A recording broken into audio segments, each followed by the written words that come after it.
Welcome to the Slop Temple. We pray this video helps. In this video, I will show how to make ramen perfectly, full guide.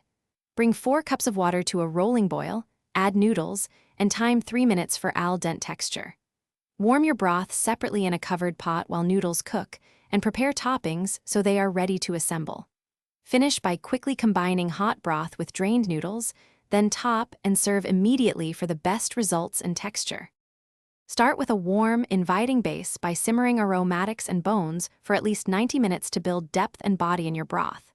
Taste and adjust saltiness and acidity near the end, adding tar or miso sparingly to avoid masking subtle flavors. Keep a gentle simmer, skim impurities, and strain before serving to ensure clarity. This process rewards patience and yields a rich, cozy bowl worth sharing with friends or family. Thanks for watching so far. And if you're finding this guide helpful, please subscribe and like to support more videos. Quick recommendation: automobile life's too short for a stinky car. Grab Little Tree's black ice and enjoy a fresh ride while you simmer your broth. Check the description for the link and other deals. Now let's get back to the video. We'll continue with plating and final seasoning so your bowl looks and tastes perfect. Prepare toppings while broth simmers so everything comes together hot and fresh when it's time to eat. Soft-boil eggs to about 6 minutes for jammy yolks.